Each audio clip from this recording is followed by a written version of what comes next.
Good morning and welcome to the Big Football Show.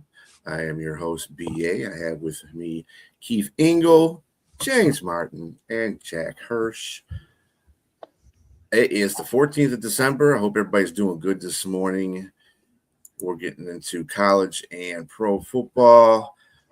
Yesterday, of course, was the Army-Navy game, a traditional Army-Navy game. Navy came back at the end and won 17-16. Our Army came out swinging. They came out swinging. They were like, we ain't doing this year, folks. But mistakes late in the game cost Army. Navy picked up their defense in the end. Really good game, though. And really the quarterback battle wasn't too bad either. Although Horvath, in my opinion, he played a really bad game. He had a couple of fumbles, a bad interception. He didn't play very well. But they got it done at the end, and kudos to Navy. Go Navy. You know, there is interest in this game still. I know I've had people ask me there's still as much interest in this game as ever, and I think there is. It's kind of losing its status. It used to be the only game played that day. There was another bowl game last night that probably nobody watched because it's the last game. It's the last LA Bowl that'll ever be played, and you looked at the stands, you can tell why. But there's a lot of interest in this game. I had some people at my house who do not watch college football, but they were like, "Oh, great, you got the Army-Navy game on." They didn't have any competition, Keith, football-wise. It was either Army-Navy or watch college basketball. They had a whole bunch of college basketball games on the two. Jack, and it's going to go away. The NCAA or the networks, I guess, more so, have always given Army-Navy this platform for themselves year after year after year for decades. And that's going to go away. And that's one of the sad things about the state of college football. If this game, the game will still be played, but it's not going to have the same spotlight on it. And you saw yesterday, it's the only game we see true amateurs playing anymore. Those kids are out there playing for the love of football and nothing else, because none of them, I mean, there's a handful of guys here and there that have gone to the pros, but they're playing for nothing else other than the love of football. And it's fun to watch, whether it's a low-scoring game or once in a while we get a high-scoring game. There's a lot of defense, a lot of passion on the field. Navy didn't play well, but they converted in big spots. They had a couple great bounces go their way on fumbles. We were talking about Horvath. He had a couple of fumbles that he was fortunate enough to he picked back up himself at the end of the game. That was huge. But I think it was a great game, a lot of fun, and I think it's still a national tradition that deserves the spotlight that it still seems to have. Just one quick suggestion, but to be on the big platform, why not put the Army-Navy game on the week before the Super Bowl? It's a 2-week lull. Nothing's ever going on the week before the Super Bowl. Let it be a spotlight game for them, because people will be looking forward to the Super Bowl. You'll still keep the momentum, I'm going to use that word, of football, going on. And it would be a nice platform game. Nice. And if I can enter the regular season. I just think no. I mean, because at that time, college football is done. I mean, why even bring it into that arena of football where you're looking at the end of football? I mean, of NFL football, professional football. I mean, we hadn't even you're taking away a little bit from the shine of whoever wins the national championship.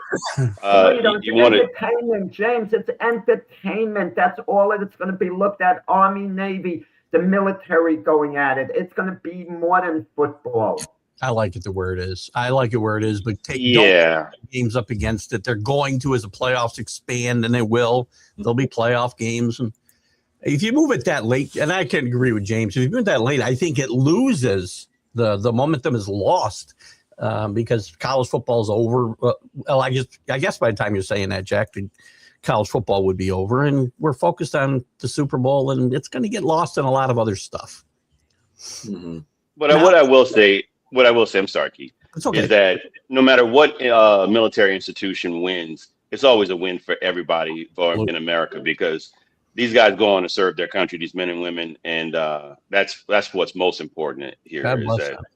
It's not a victory for Army. They weren't too happy. when it was all up. Look at it. As an Army vet, they did get a little scrappy at the end. Yeah, as an Army vet, trust me. They're not feeling too good today, the military base, with Army losing the game. No, of course not. It's not like win-win, everyone is like happy. It's like when the Mets played the Yankees in the World Series, they said before the series they're going to have a parade to honor both teams. And after the Yankees won, the Mets bailed out. They didn't want to be part of a celebration. No moral victories, right, Jack? Yeah. No moral victories. They played a great game, though. Everybody talked about Horvath before this game. Helms played a great game yesterday. Played the game of his life, I think. Both quarterbacks had similar stats. I mean, both had over 100 yards rushing, 82 yards passing. Not much in the air, but if it wasn't for the defensive Army, they wouldn't even be in this game. I thought they played an outstanding game, particularly 99. What's that kid's name? 99. It reminds. It looks like Max Crosby out there. There was a big deal of the game was that he was recruited by Army, but he's from Annapolis, Maryland. Yes. And he was everywhere on that field. I mean, everywhere. That dude was playing his behind off. Army was nowhere. Jeff Monken, I say this constantly on my college football show. Jeff Monken's one of the most underrated coaches in the country. He came there, and Army was like nowhere for almost like decades. I'd have a season here or there, but they've been very competitive since he's been there. They've won more than half of these Army-Navy games since he's been there. And he's been relevant at times on a national level. So he's done a great job at Army. I'm really kind of surprised he's there after a dozen years. Yeah. And Army had a chance to win. The interception that went for a pick six, if the guy doesn't kneel down, that's a big swing. Yeah. Mm-hmm. I thought Army won it at the end when Navy fumbled at the goal line and the ball goes back to like the 7-8 yard line. Yeah. I thought what a disaster for Navy, but they got the touchdown. The guy tried to pick the ball up and go the other way instead of just falling on the ball. Yeah. Mm-hmm. Always is the case too. It doesn't make a difference if you're in college or the pros. You see a player do that all the time. Just fall on the ball. That's 100%. I don't think I've ever seen a bounce quite as fortunate as the one Horvath got at the end of the game. For him to be prone to the ground and lose the ball and for it to bounce right back in his hands, it's like I've never seen that. I don't think, and it was an interesting play. They got it right. I think the officials got it right too. Yeah, the officials did a pretty good job in that game. There's a couple of calls. I love how Gary Danielson was calling out. Oh, yeah, that should have been a call. That should have been. You shut up. I didn't like you when you played for the Lions. God. But anyway, they let him play. That's just me. Grudges last. They let him play. Don't think poor Gary Danielson. Right. But anyway, also yesterday, big news for college was the Heisman Trophy. And quarterback Fernando Mendoza from Indiana won the Heisman Trophy, beating out Vanderbilt's quarterback Diego Pavia, OSU's quarterback Julian Sand, and Notre Dame's running back Jeremiah Love. Landslide. By a landslide. He got 643 of the votes, first place votes. He would finish the season. Mendoza finishes the season with 2,980 yards, 33 touchdowns, and completed 71% of his passes. But the stats weren't the only reason why he won this award. No. He was clutch when it mattered. He had comeback wins over Iowa, OSU, and most notably, if I can speak today, most notably Penn State, which the game-winning touchdown was arguably the play of the year. So I mean, I think that was part of it too. That's the reason why I would have said he should have won it right there. Just his moxie. Mendoza also has won the Davey O'Brien Award as top quarterback and the Maxwell Award as country's best player. He also won the AP's Player of the Year. So he was racking in the awards. Almost all these guys who win the Heisman have a Heisman moment, right? And you mentioned Mendoza having that Heisman moment against Penn State. I know Penn State was down this year, but they were on the verge of losing that game, and it was that last play is the one to remember. But they got to remember they went almost a length of the field in like 37 seconds in that game. He threw several great passes on that play, and had some help from his wide receivers. But people remember that. Pavia, though, had his moments, too. I'm surprised this was a landslide. I thought it'd be much, much closer than this. I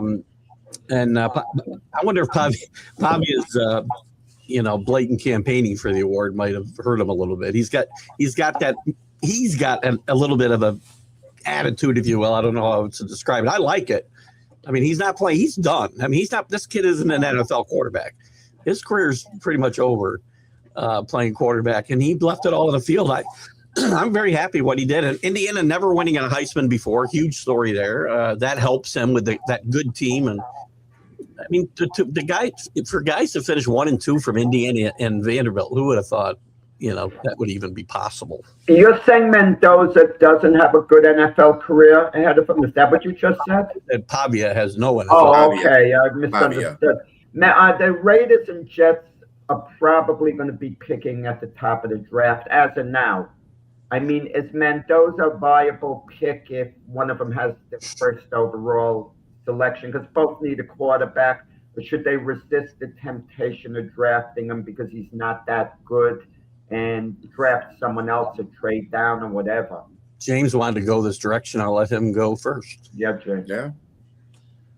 So when you look at the crop of quarterbacks that are going to go into the 2026 draft, the top names, and that's crazy that you mentioned that Pavia probably won't even be in that mix. You have Dante Moore out of Oregon, of course, Fernando Mendoza, and a few other guys that are there. But with these names, Keith, do you think that they're comparable to some of the more fruitful, shall I say, drafts of past maybe 2024, or 2019? Let's go there. Let's go, which was a great draft for quarterbacks. I think Joe Burrow, number 1, Tua Tagovailoa, Justin Herbert, Jalen Hurts, and Jordan Love. All those guys are playoff, caliber quarterbacks in the NFL.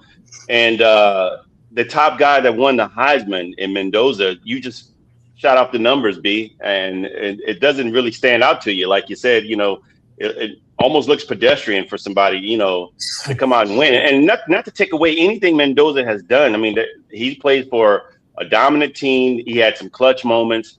But is this going to be something that we see, a lot of these guys get reached for in the first round? Somebody's going to take, like Jack said, the Jets need a quarterback, and they're probably going to take Mendoza if they have the number 1 pick, or if they move up to get him. I think obviously, I see Mendoza going to the New York Jets. Overreach, without a doubt. Without a doubt. Yeah. They do it every year. You know my feeling on this. Unless you got you got a star, which very rarely do you know this, by the way. Just take a look at some of the recent busts. You talked about some of the guys who have played well, but take a look at some of the busts since 2020, and they far outweigh the successes. And Mendoza, I'm not saying he won't go on to have a successful NFL career. I just don't think you take a chance with a top 10 pick with a guy like that. I'm telling you, this class is bad enough. If Arch Manning did come out, and I don't think he is, he'd be the number 1 pick in the draft. Mendoza, if he's going to remind me of anyone, I have to go back a bit. And it turned out that this guy had a successful NFL career, and people were skeptical the same way. I'll mention the name Doug Flutie. People were skeptical. He showed a certain magic, Flutie, that Mendoza's shown this year.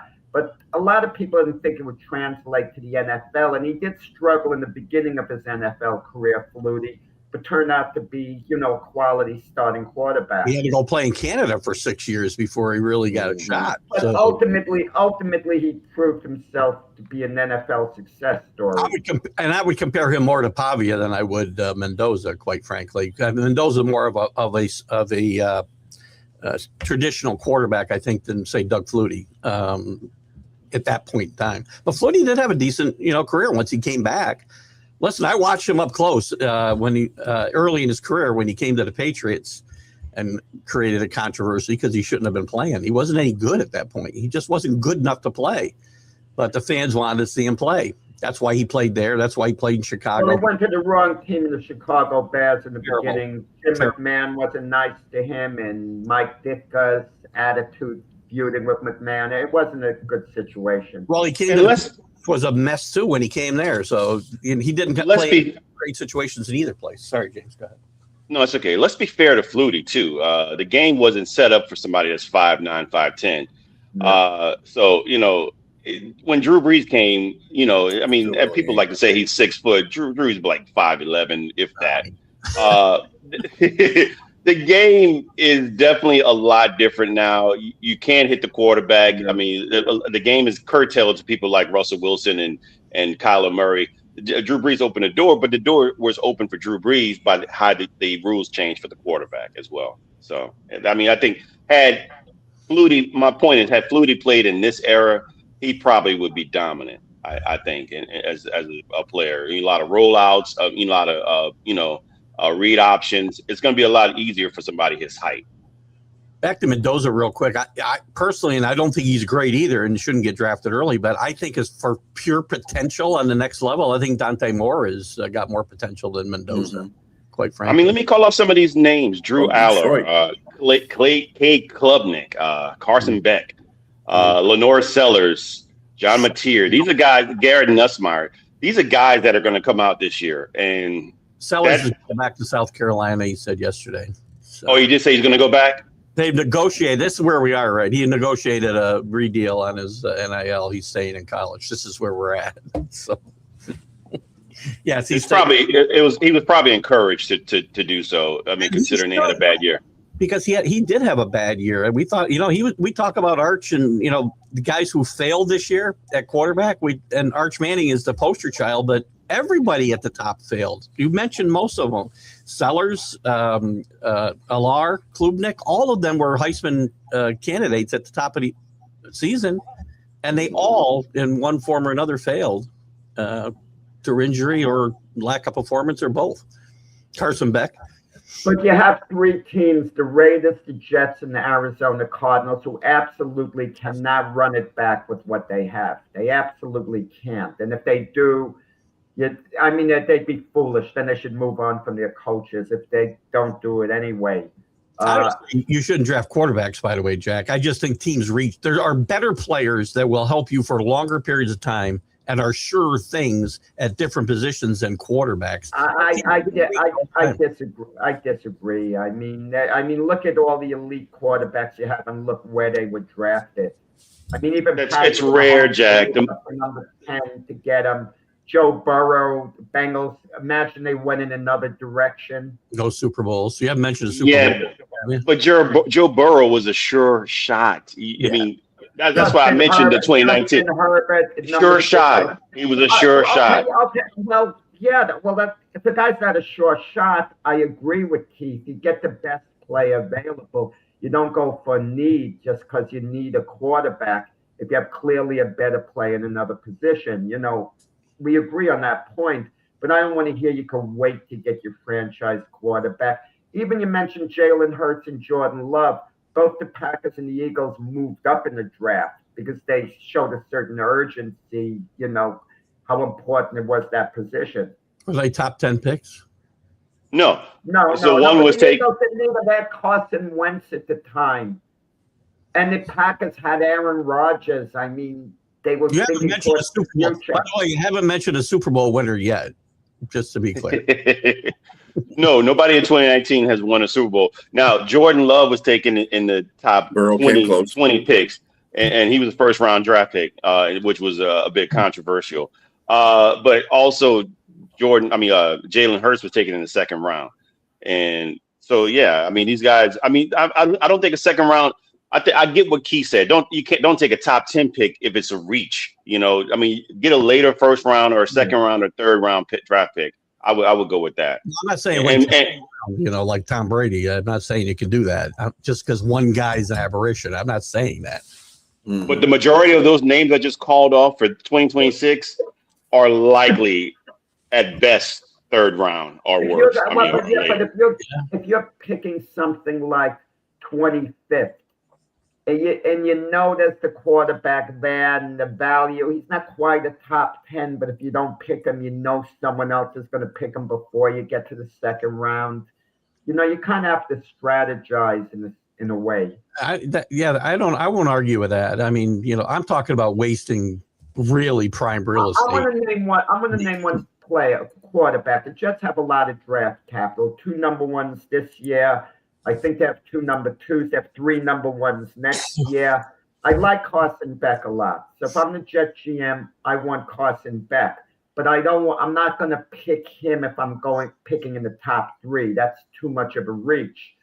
But what am I supposed to do if I'm waiting a little longer till late in the first round? Then he might be gone. So do I move back a little bit with my first overall selection and get another pick, feeling I could still get him? It's a bit of a gamble. Yeah, but for you have draft capital to wiggle around a little bit.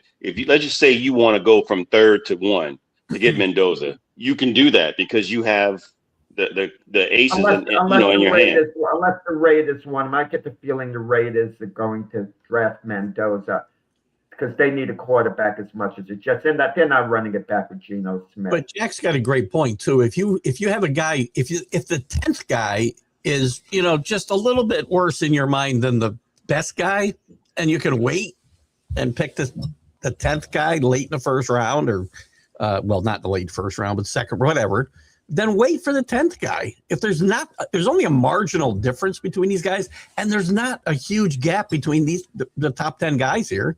There's just not. Any one of them could hit. And they could. I don't think, guys, I don't think the GMs are that smart. You look at the situation, Lamar Jackson.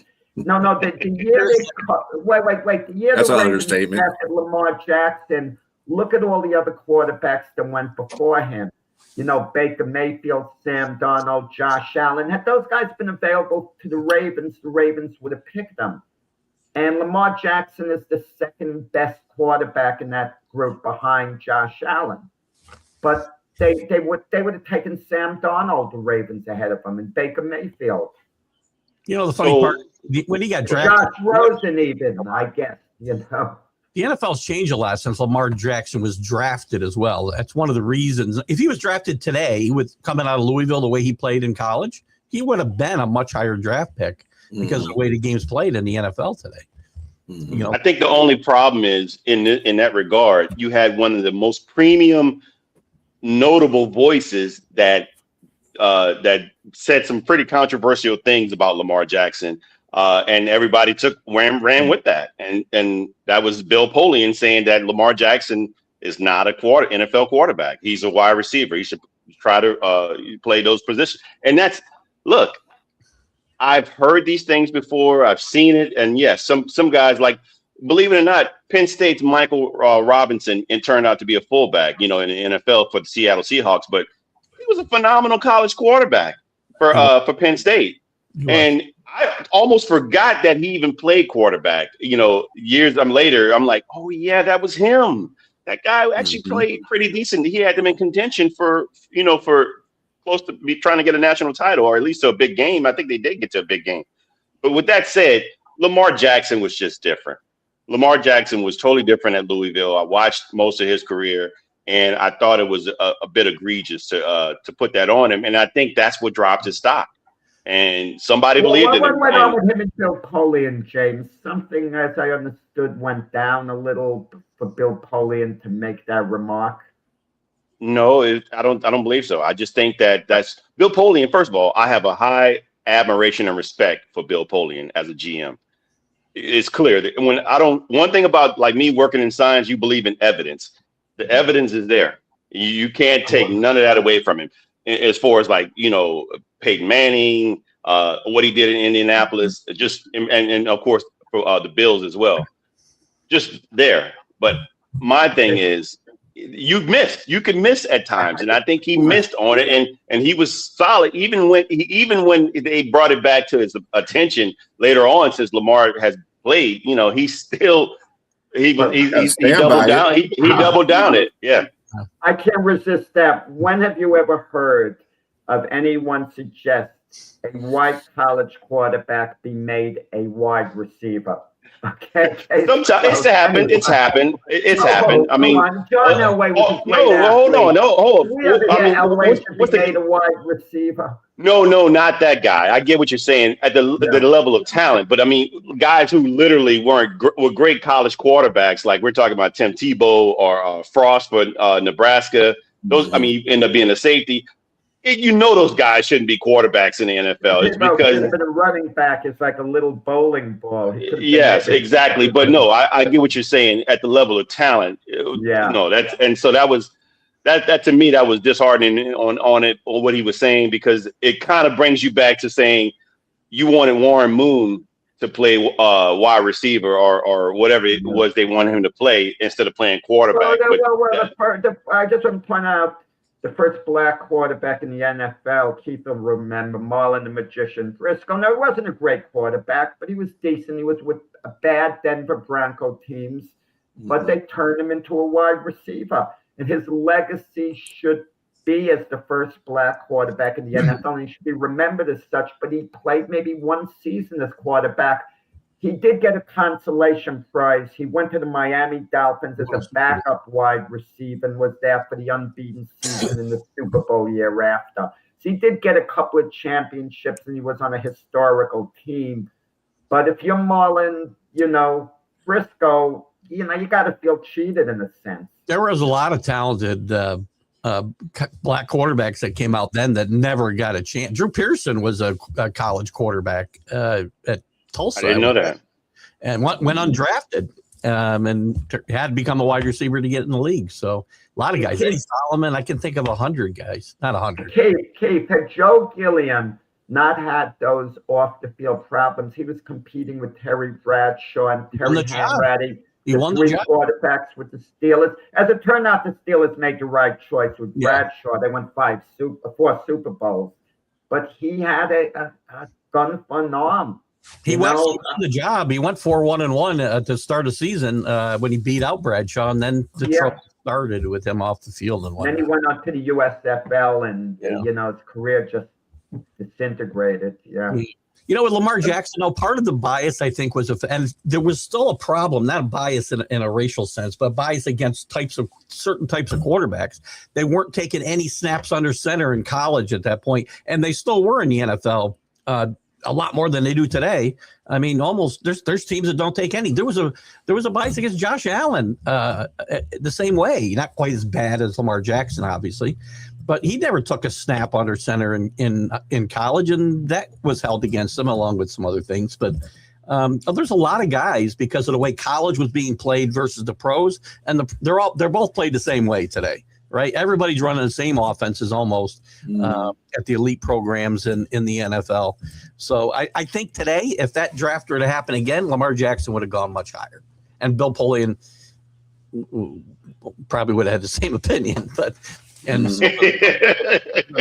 yes, he's not backing down from it now. The other question I wanted to point, just a brief segue into the NFL. Now that we have the NIL and the transfer portal situation hasn't been fixed yet, do you see college players? It seems like the quality of college players has gone a little bit down. I mean, every year we're like, really? And I think it's more because it's been watered down a little bit because of the transfer portals and stuff like that.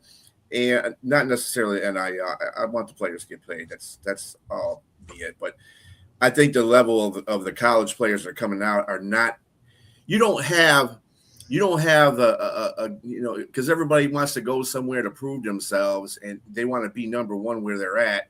And you're really not, you can really say that, but you're not the talent that you need to be in that position. You can talk all the stuff you want to, but you're not on that talent level. And then you go transfer to another school, might be a smaller school. And that's going to make you stand out because you're on a smaller school that has no talent at all.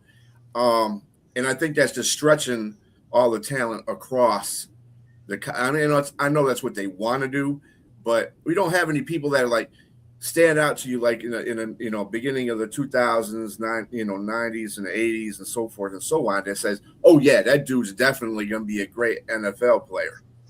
You don't have any of those kind of guys anymore. You don't have any guys that are on that. They can sniff that way, but I'm just thinking that the watered down, it's just watered down now, these college athletes. I mean, what is your opinion on that? Because the problem is, how do you know what you have when they play in 4 different programs in 5 years? Exactly. You know, they, as you said, they transferred down to a lower level, even from Power Four conference to a group of 6, group of 5, group of 6 next year team. And they throw out one good year. We got one good year tape, and we just say, okay, this guy's the next best thing. And he really isn't, because he hasn't done it over any period of time. It's hard. I don't know what the situation. I don't think it's ever been harder for NFL GMs. They aren't that smart, as Jack said, or they're trying to outsmart themselves. You know, when they drafted Trey Lance number 2. I mean, come on. These guys have to be harder than that. I think the situation is the NIL, like what you mentioned, B. It's a double-edged sword. The kids definitely should be paid, but what you get on the negative side is that a lot of these guys don't have to wait anymore. They don't have to sit behind which is one of the reasons why Nick Saban is gone. He would have the best talent at multiple positions, and guys would sit there and have to wait, and because they have to promise that they're going to play at some point, or they would, swap guys out and have them play, multiple guys play, during the game.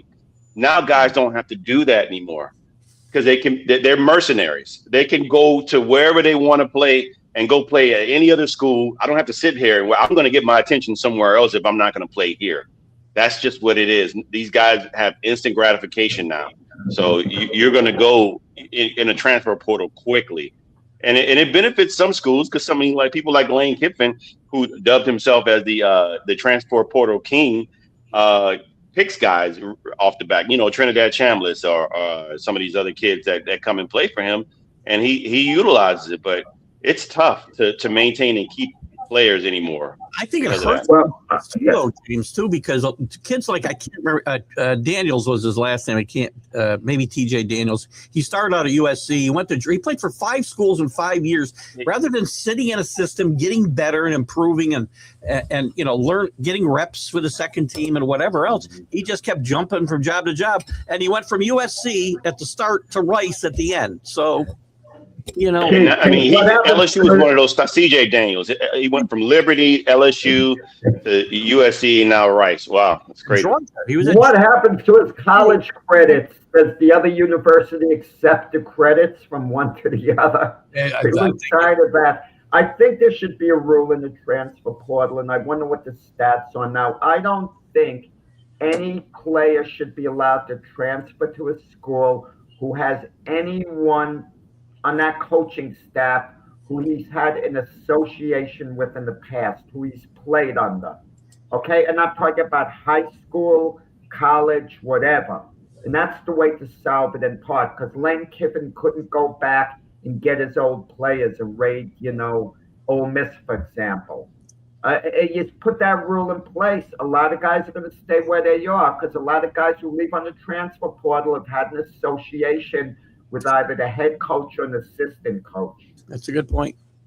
I think you should assign contracts as well. I mean, at most 2 years. I mean, we're talking college careers are very short, but there's got to be contracts. Mm-hmm. I agree. You got to hold them accountable to, if I'm going to, like Bryce Underwood, if I'm going to give you $10 million over, 4 years, then you better stay 4 years. Right. Yeah. All right.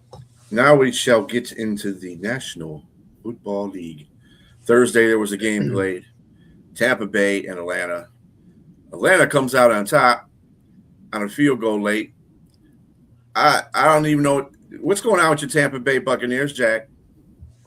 I don't know. I have a friend in Tampa, and, a couple of games ago, he was texting back and forth. I told him, don't worry about anything. They're getting healthy. They'll be fine.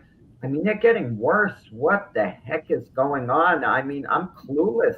Even Baker Mayfield, he's playing awful compared to what he did earlier. Mike Evans, he was exasperated. Yes, I'm leaving before the game was over when, Atlanta was lining up, for field goal at the end. And no disrespect to the Saints and the Falcons. You have one slip up against one team. Okay, it can happen to anyone on a given day, but you kind of bounce back. But the ironic part about it is this.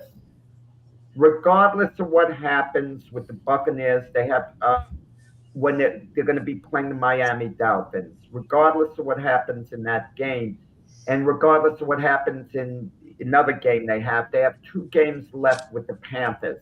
If they win those 2 games, they win the division.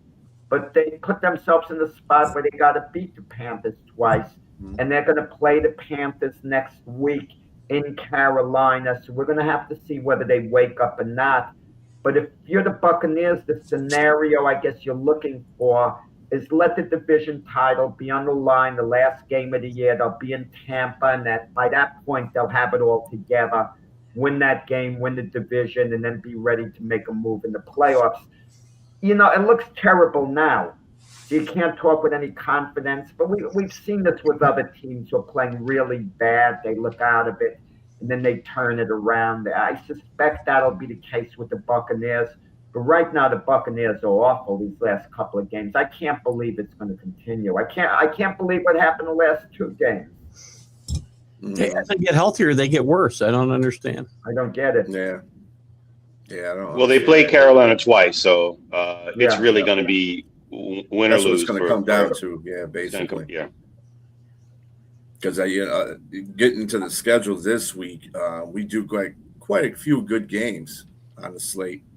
And one of them happens to be with Keith's New England Patriots. They're playing Buffalo. Buffalo needs this win to even think about even having first place. So, I mean, it's in New England. So that's where the advantage is.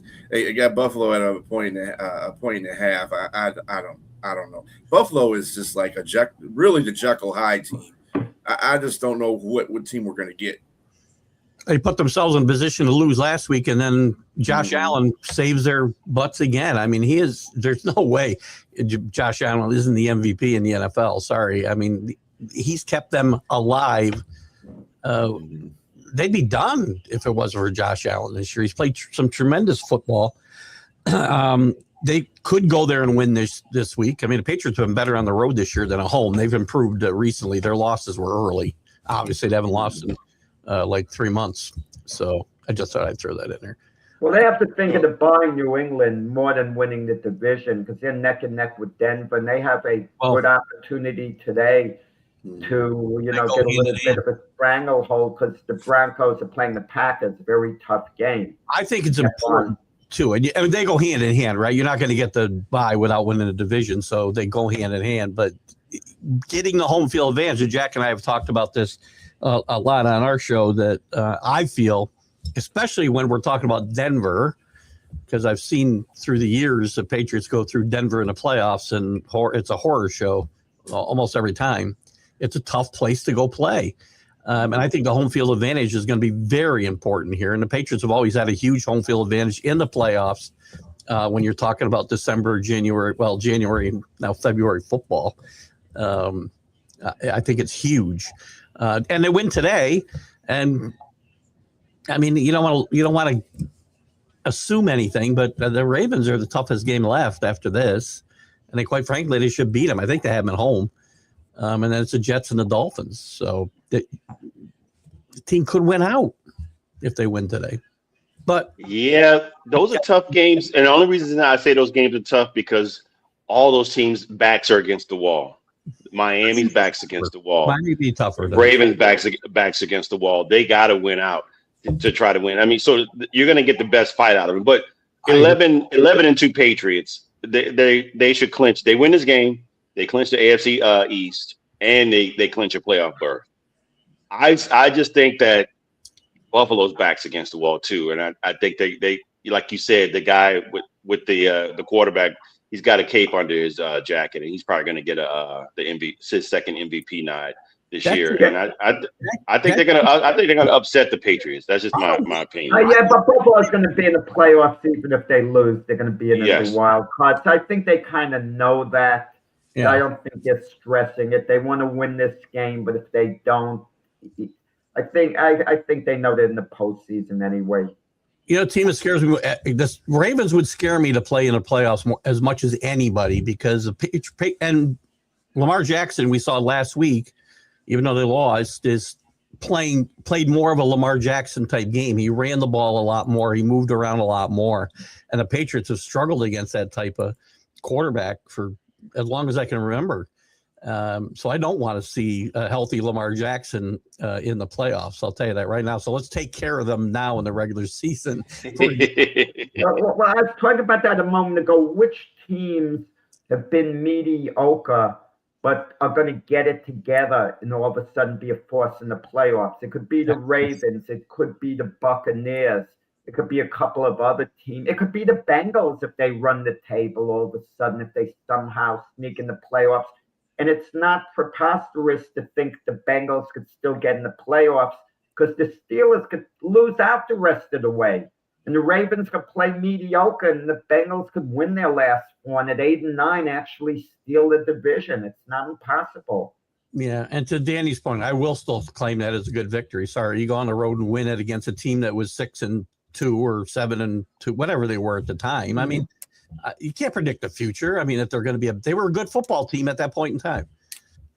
You know. Yeah, there's no team being ranked in college football here, so it's not quality. That's what Mike Vrabel, I love what Mike Vrabel says about that. There's no, we don't get to go pick our non-conference opponents. We just got to go play who they put in front of us. And also playoffs. That's all that matters, right? I understand people and their doubts and whatnot.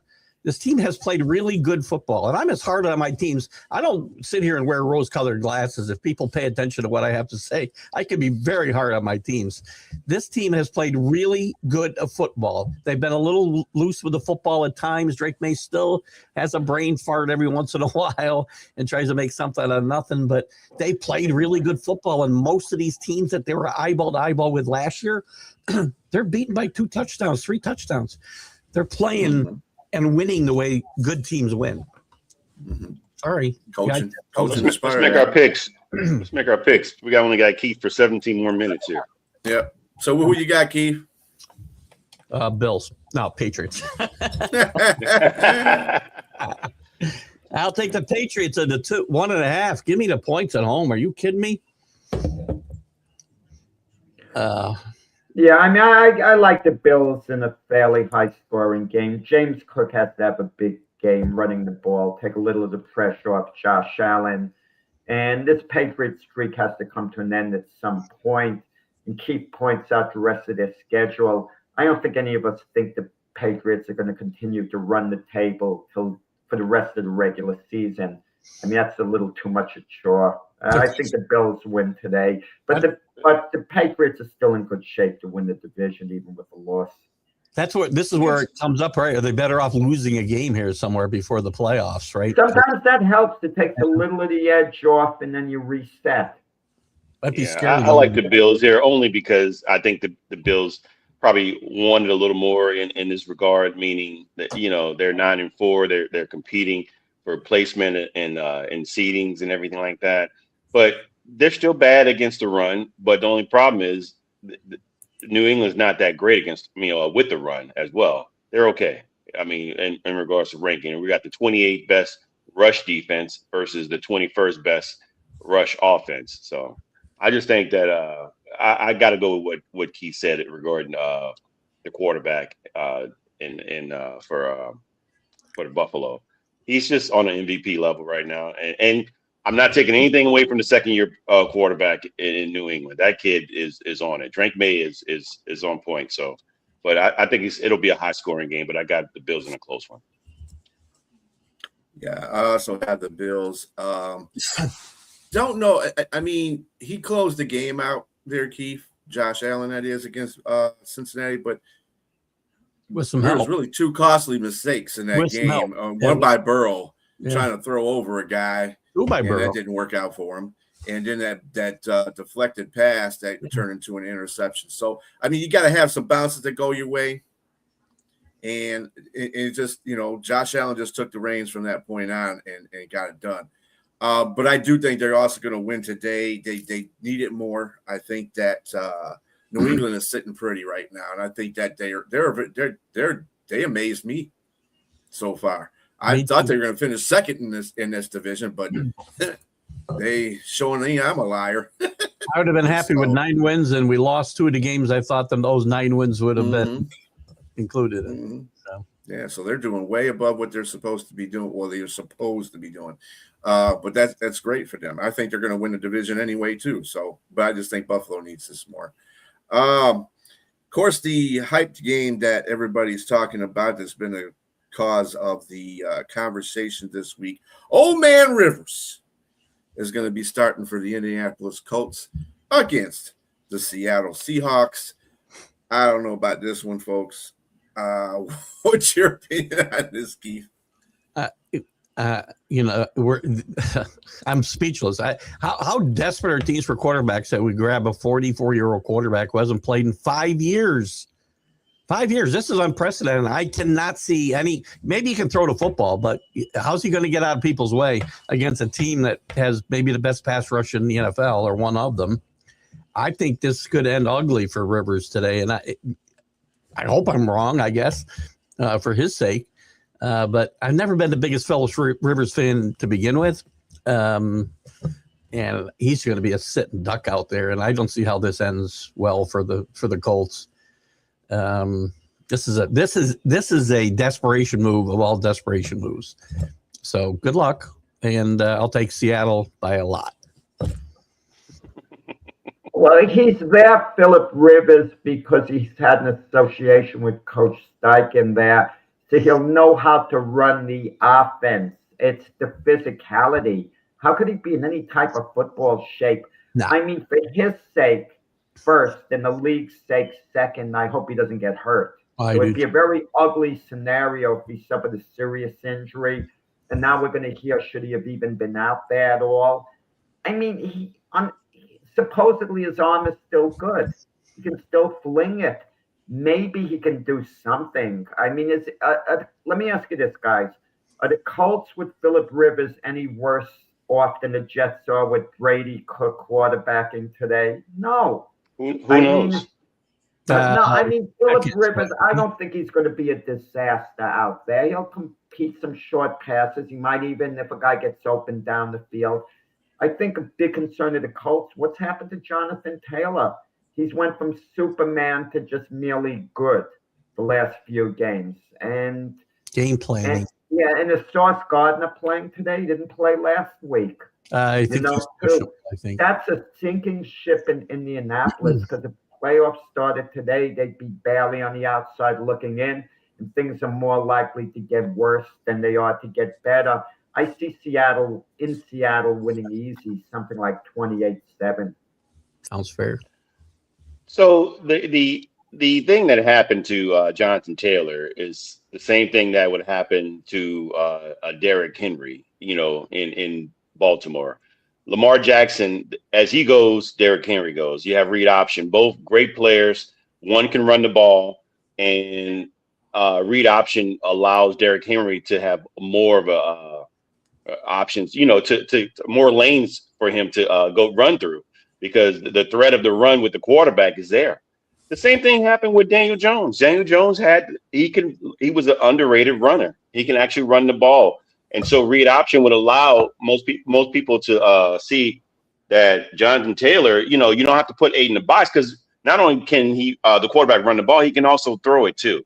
And so you had to keep a defense honest. And so you don't have to be honest now. If you first of all, before he got hurt, Daniel Jones was banged up.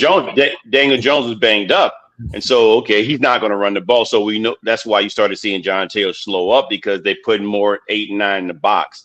With that said, Rivers came straight off an easy chair with the hoagie, chips, and a purple soda. So, so he comes straight up into the game, and he's going to throw. I don't know what he's going to do. I mean, he's probably, like you said, he probably can still throw the ball. He probably can still sling it.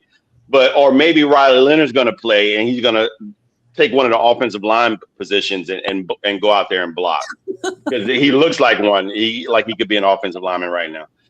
Look, it is desperation right now, and I wish them well because I at the beginning of the season I picked this team to go into the playoffs, and looked like they were on that trajectory, but unfortunately, injury has derailed some of those hopes, and they're like Jack said, they're a sinking ship, and I don't think they're gonna bounce back from this unless we see something good from Phillip Rivers. But his first game against probably one of the best defenses in football is going to be really tough to go in, and I got the Seahawks winning this game. Yeah, but James, another factor to it, Phillip Rivers, by him playing today, the clock starts all over again for his Hall of Fame eligibility, and a lot of people think he is going to ultimately get in the Hall of Fame, but he's got to wait 5 years again. He's got to start over the clock. Something seems unfair about that if he plays 2-3 games to start his clock over again, but rules are rules. There's a lot of talk about Brady coming back and compared to Rivers. These are totally different situations. Brady retired for like 6 months. He didn't retire for 5 years. And I thought they superimposed Rivers' head on top of my body when I saw him in a press conference, for crying out loud. So there you go. Well, you mean to tell me Brady could have a Fox contract, be a minority owner of the Raiders, and actually play for the Colts if he had to? Probably. The NFL doesn't care about that stuff. Yeah, they wouldn't know. On that note, though, I mean, let's put it this way. I mean, you guys are, I wouldn't say disrespecting Rivers because the age is where he's at. He hasn't been playing for a while. But like Danny said, he has been coaching a high school team. So it's not like he's out of shape. Oh, okay. That's I mean, he's not, like you said, though, it's not in NFL shape, but he's not out of shape. And you got to remember something about Rivers. When he retired, a lot of the players that are on the team right now were on the team when he was there. So that helps him out. I think that's the reason why Indianapolis signed him, because of that feature. I think they were, and he asked them. It wasn't the other way around. They didn't ask him. He asked them. Biff Paggio's coaching a Division I college football team. I don't think he's in any shape to play either. By the way. Yeah, but anyway, the point of the matter is that they didn't. They're in desperation mode. This is true. Well, who else could they have done? Who would have been available if they didn't turn towards Phillip Rivers? Who's let me tell you, there are a lot of. I mean, I'm just saying. You said nobody, but there are a lot of quarterbacks that you can get out of practice squads. Somebody that that you can get. Forget going off the rails. I mean, but just getting somebody that can actually play the game that's in shape. That's all I'm saying. That's it. I'm not taking anything away from Rivers' career. He was a stellar quarterback. I mean, he's pretty good. I mean, he had some good numbers. He had some good years in San Diego. I just think that 44 and out of shape, it's not a good mix. Trying to resurrect a team that or put them back in trajectory for playoffs. That's going to be tough.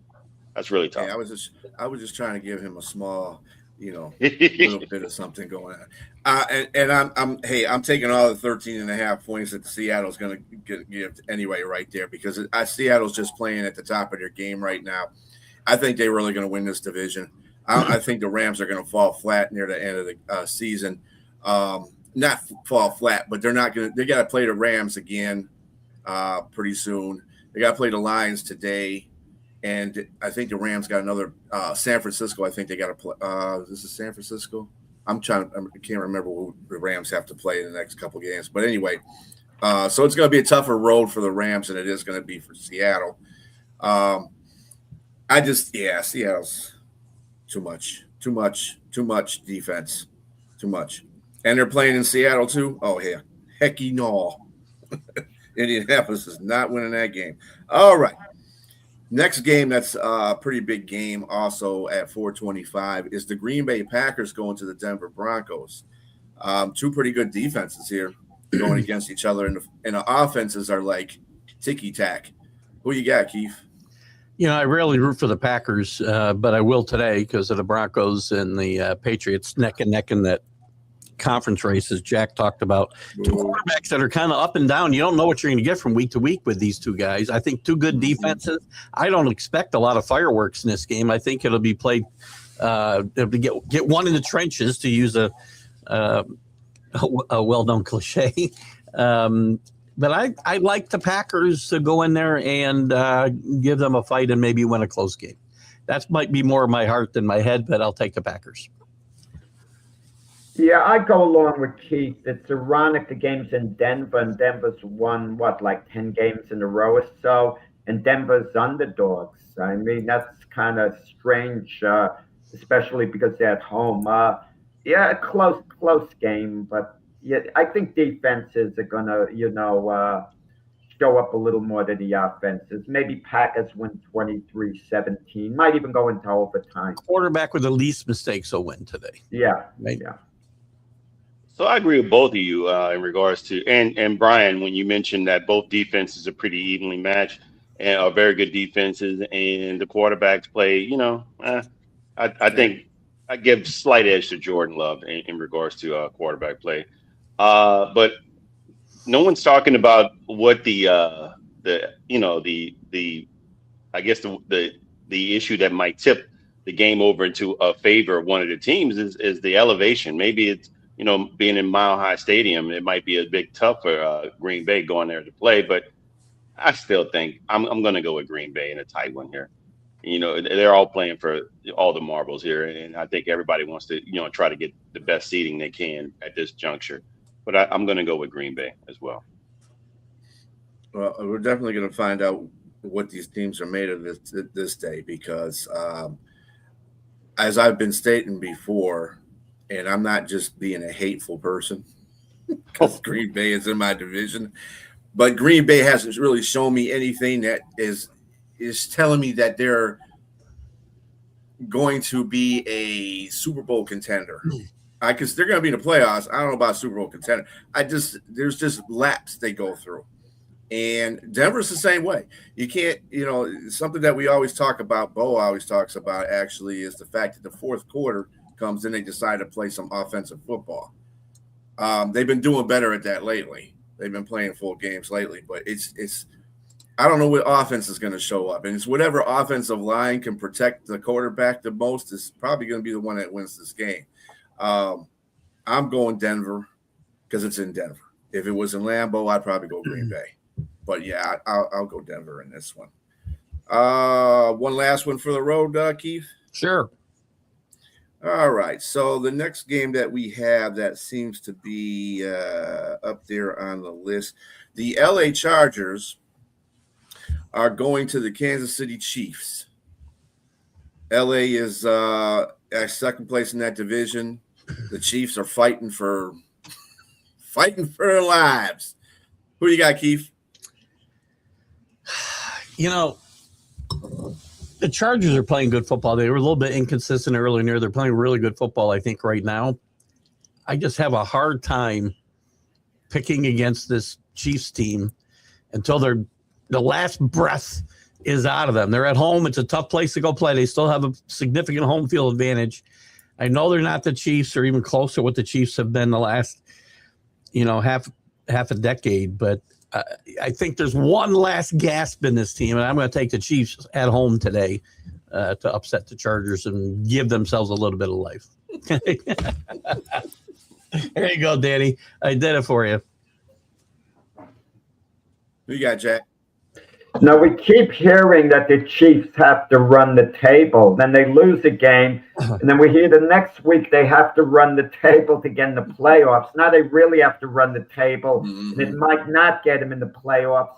If they haven't won must games, the last 2 or 3 losses, I mean, what makes you think they're going to run the table? And the Chargers beat them in the season opener. I know today's a toss-up game in Kansas City. I know the Charger offensive line having some problems. I know the Chargers got outplayed by the Eagles, but they still found a way to win. Sometimes you get a sense it's not a team's year. It's just not their year. And the Chiefs aren't all of a sudden going to prove resilient and run the table, get in the playoffs, go to the Super Bowl. It's a down year for the Chiefs. I think the Chargers finish them off today. It'll be a close game. another heartbreaking loss, like 21-20, something like that. But I think after today, no more Kansas City Chief talk as far as this year goes. I won't put money on them, just to be clear. Yeah. Yes. So what? Before Keith leaves, I'm going to say that put this stat out there: 10 straight playoff appearances, 7 straight conference appearances, in AFC championships, and 3 Super Bowls. That's all on the line.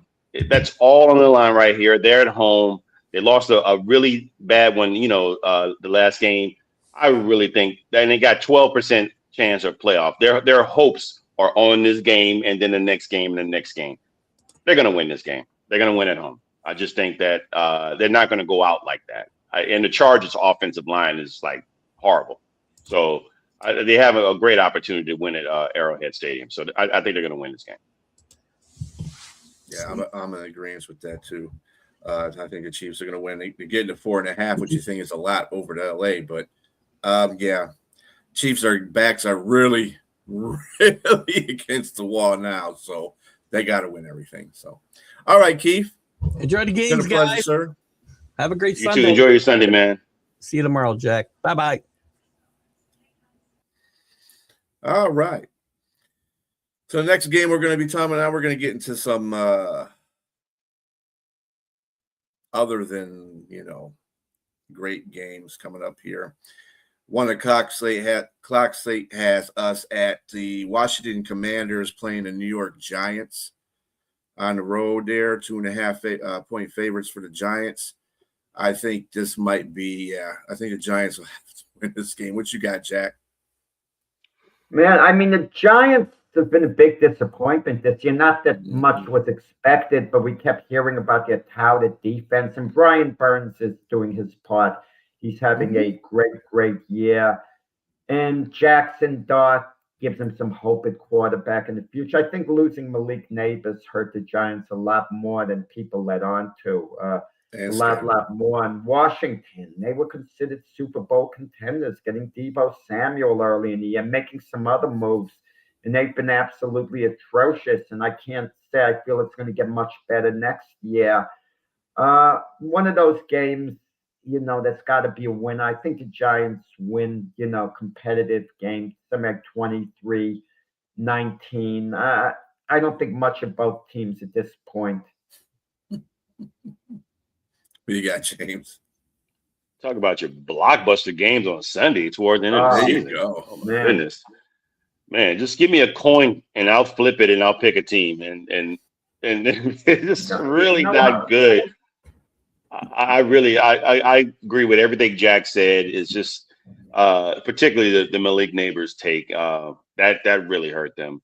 And even when he was there, you saw like Russell Wilson had that phenomenal game against the Cowboys, and they still end up winning. It's just a lot of disappointment that you guys are supposed to win certain games, and your coach is desperate. He got fired eventually, and it's just been a down year for them. And they really need to hit on their draft pick and their coaching hire when next season. But I got them winning this game.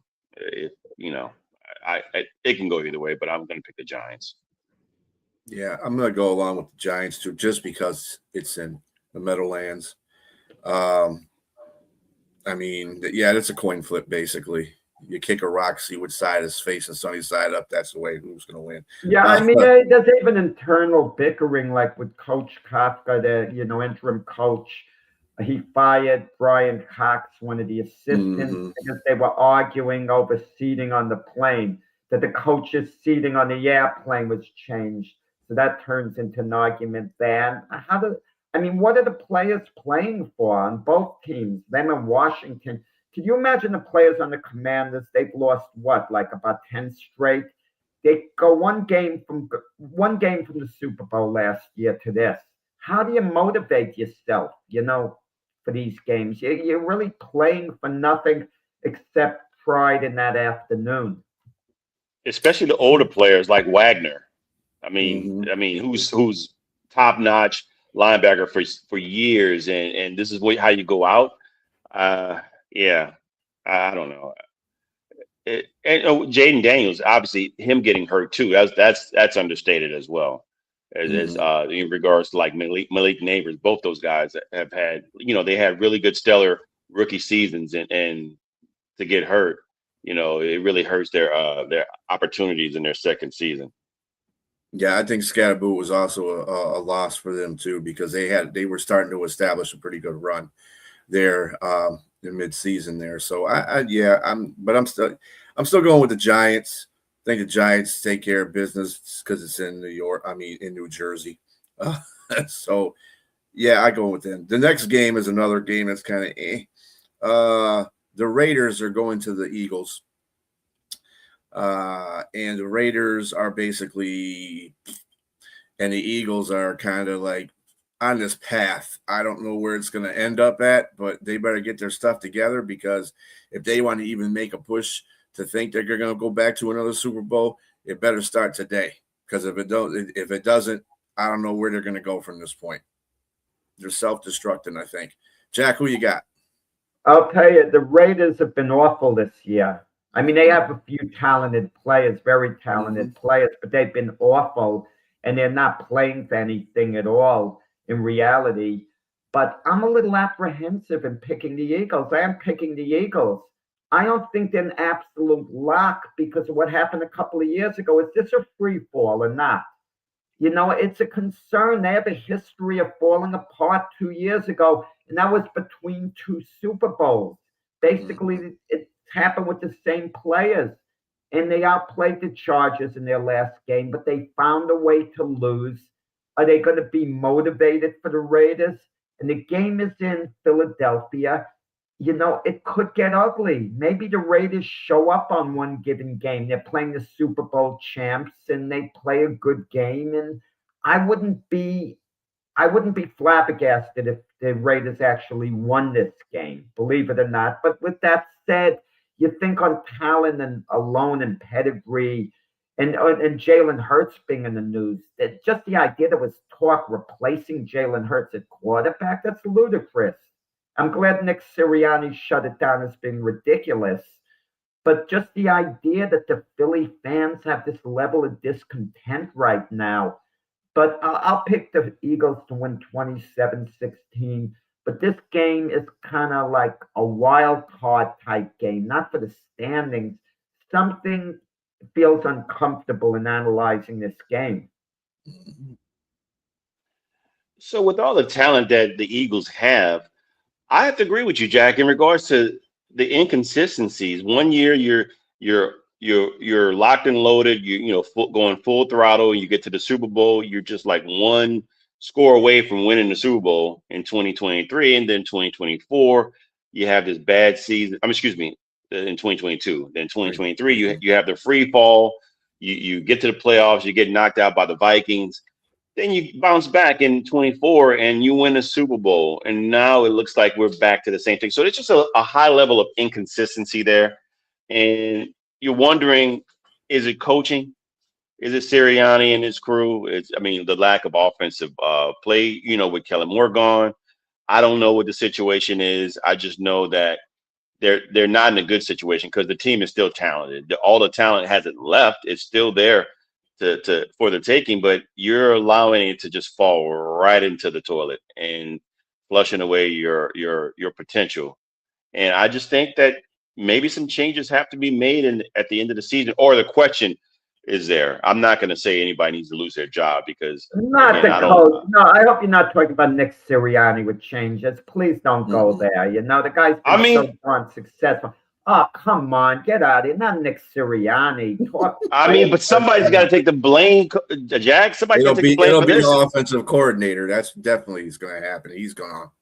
Not Nick Sirianni should be as safe as any coach in the NFL with what he's accomplished the last 3 years. Come on. Yes, but the Eagles, we're talking about the Eagles organization and the fan base. This is something different here. There's a possibility. I'm not saying he should. But somebody's going to be looking to point the blame at somewhere, because there's no excuse to be this talented and this inconsistent. Well, maybe they don't have an identity. We discussed it on this show. Should they be more of a running or more of a passing team? And we were even split. You guys thought they should be more of a running team. with Saquon Barkley leading the way. And I thought they should be more of a passing team, got at tight end, Devontae Smith, A.J. Brown as wideouts, and a good offensive line. But the offensive line that was a strength is kind of faulted a little bit. I know it's a league-wide problem, but they're not quite the same. And I don't know. It might just be attitude. Sometimes it's nothing more than attitude. And I don't know where the player's mindset is. They have a 2-game lead on Dallas. And it's a game and a half, but in reality, Dallas has got to make up 2 games. So the Eagles are going to be in the playoffs unless they do go into a free fall. And we'll know whether they're going into a free fall, I think, after today. If they win today, everything could be fine. And if they win decisively, but if they lose today, the free fall has already started, meaning before today. We're catching them in the middle of the free fall. And then the question is, can they stop it? Because if Dallas wins and the Eagles lose today, Dallas is just 1 game away from overtaking them. They just have to make up 1 game to win the division. And then it becomes panic time in Philadelphia that they might actually not make the playoffs even. Well, I'm going to go with the Eagles here, but let's just say I wouldn't be surprised of an upset here. And if it does happen, I agree with you fully that there's a free fall, and then yes, you got to start looking at things. If they go and let's just say they do this and just loses all the way out and don't make the playoffs, there definitely some heads should roll for sure. Guys, it's fan bases too. The Buccaneers are undergoing a free fall right now, but they're not in Philadelphia where people are going to get on them the same way. But when you're in Philadelphia, it becomes more of a story. I just think that Philadelphia, they're favored by 11.5. I don't see them beating the Raiders by 11.5. I do see them winning. The Raiders are they're bad. They're pretty bad. I mean, it might take an act of all kinds of things happening, but I just think that Philadelphia is going to win this game, and maybe they'll get themselves back on course. I don't think people keep saying when they're searching for their identity. They had an identity. They had an identity last year. The problem is they haven't stuck with that identity. And that's the thing. That's the problem. They were a running team. They had Jalen Hurts running and had him running a lot more than he did this year, which helped the running game with Saquon. They're not doing that this year at all. I mean, there's every once in a while he'll do it, but it's not as frequent as it was last year. And I don't think it's the identity. They've lost their identity. I don't think they've continued their identity. That's the problem, and that's on the OC. The OC will probably get fired. I don't believe Nick Sirianni will get fired. I think his resume speaks too much for itself. But I think there is going to be somebody that takes the header, and that's going to be the OC, unfortunately. But I do have Philadelphia winning this game. All right, next game that we have. Oh God, it just gets better as we go along. We have the Cleveland Brownies at the Chicago Bears. Chicago's favored by 7.5. Who you got, Jack? Yeah, Chicago's a better team. They should win this game.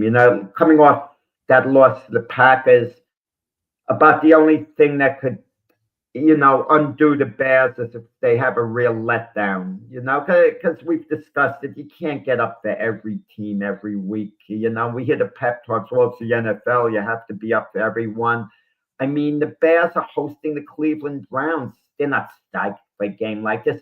But unless the Shedeur Sanders effect wakes up their defense, and they've been talking all week to do a real job on them. And there are probably a few players on the bad defense who maybe don't like Shedeur Sanders, like in the Rocky movie when we heard the guy Gazzo say to Rocky, some guys hate for no reason. And you probably have a few players on the Bears who don't like Shedeur Sanders, no rhyme or reason outside of the hype. And yeah, but I'll like the Bears in this one, something like 24-17. The Cleveland defense, which has been good most of the year, they're erratic now and then. But, I want to see Myles Garrett get the sack record out of the way. Michael Strahan shouldn't have it based on Brett Favre tanking it, but that's another issue. We could talk about maybe on the debate show or something. But I think Myles Garrett not only wants to get the sack record, but maybe put it beyond anyone else. But He's got enough so games. so that's part of the story, I think, this game. But I think it's competitive. The Bears 24, Cleveland 17. Scott James. Not only do I think it's going to be a competitive game, like you said, I think it's going to flip and go the opposite way. I think this is my upset special. I like Cleveland to go into Soldier Field and beat the Bears, and not handily, but I think Shedeur Sanders' his upward trajectory continues. I don't think he gets 364 yards. I don't even think he has 3 TDs, but I think he does enough to go in there and upset. I think he has a really good defense, good enough to shut down Caleb Williams. Albeit Denzel Ward is out. Denzel Ward is out, and he's got somebody replacing him. So I'm pretty sure they're going to attack that area, that side of the field. But Caleb Williams, as much as I've been rooting for him since his rookie year, he's showing some improvement, but he still can be very inconsistent. And I think against a really good defense, he may have a hard time. And I think with the pass rush, Myles Garrett is trying to get that sack record. And I think he's going to get maybe 2 out of this game. He needs 3. He needs 2.5 to tie the record. He needs 3 to break the record. And I think he gets 2 this game. But again, Shedeur, if he can protect the ball, don't run back. He's been doing better with that. He had one egregious interception that he just threw up. But I've studied the film. He's doing so much better, man. Than what his draft status was and what everyone has said. I mean, he's showing you quietly. He's not talking a lot of noise. He's not doing anything. He might raise his arm up here and there to show you to watch. And what's showing respect, a lot of defenses are respecting him because they do it themselves if they either get a sack on him or an interception. To me, that's a sign of respect when a defense does that to you. But I think is it though? Yes, really? It is. Yeah, it is. No. Usually, I play defense. I don't. Nope. Because you want to get that guy because at the same time, him and Justin Simmons Justin Simmons shook hands at the end of the game against the Titans. I just think yes, there is a high level of respect for the player because I think the biggest thing is that it's not disrespect because at the end of the day, they're all at the end shaking hands and they're giving him his due because of how he was drafted, all the ordeal he's going through with that organization and how he's looking now. So I think it's a major sign of respect. But with that said, I got them upsetting the Bears in a very tightly contested game. But I think it's pretty pathetic, James, that you and you could see that he shouldn't have fallen to the 5th round. I mean, by the 3rd round, someone should have grabbed him. Okay, if no one wanted him in the 1st round, fine. By the 2nd round, he should have gotten drafted. Absolutely by the 3rd round. And him lasting to the 5th round, I think this is an indictment of a lot of the GMs. And if some of these GMs are having serious quarterback issues and their team isn't doing well, and they had a chance to draft Shedeur Sanders earlier, that's kind of fireable offense in part. An inability to have this talent right in front of you, and you decide you don't want to take him for whatever reason. And we can even see it's obvious to us he should have gone, much earlier. Especially from a marketing standpoint. You're not only getting a player that can play, but you're getting merchandise selling through the roof. His jersey is probably like number 1, number 2, or something like that. James, if Jimmy Haslett, the owner, didn't step in, and we know he stepped in and he told the GM and coach to take Shedeur Sanders, they were the 2 unhappiest guys in the world at that mic trying to explain why they took him. There was no joy there. It was forced on him. There's a possibility, as crazy as it is, he would have been undrafted. It's crazy. And also Quinn Ewers went in the 7th round. So it's not only Shedeur Sanders, his personality. And Quinn Ewers is yet to be given an opportunity to really prove himself because, Tua is there and that's understandable too. He should be starting. But you just kind of wonder with some of these draft selections. I mean, it's crazy. We mentioned Tom Brady before, 6th round. You knew him well, Brian. I mean, watching him at Michigan, he shouldn't have lasted until the 6th round. Well, I mean, his situation was different in college. He was sharing his time between two different quarterbacks.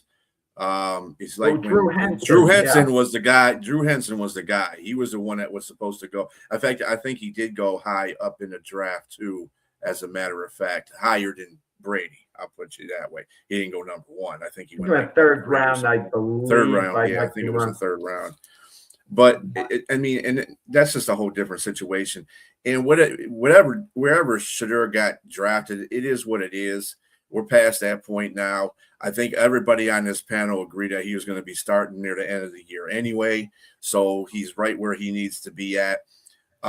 Unfortunately, I can't go with Cleveland on this one because Stefanski doesn't want to win any games. He basically is out there throwing games for the team.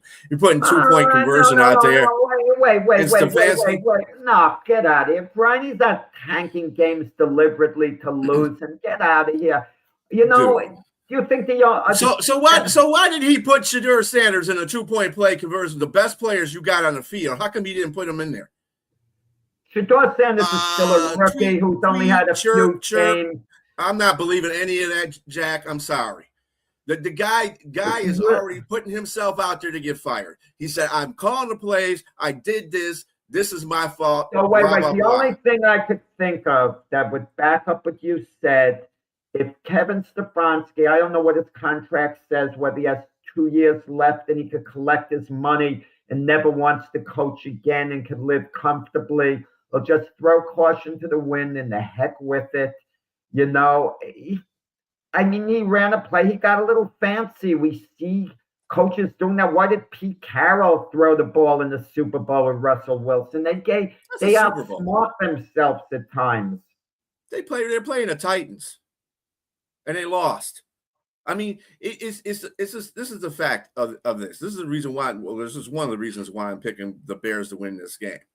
One of the reasons is Cleveland is a good team if it's not getting in Stefanski's way. Stefanski clearly does not like Sanders. He might talk a good game on a post, but he does not like Sanders. So that's not his quarterback. His quarterback is the 2nd string quarterback right now, Gabriel.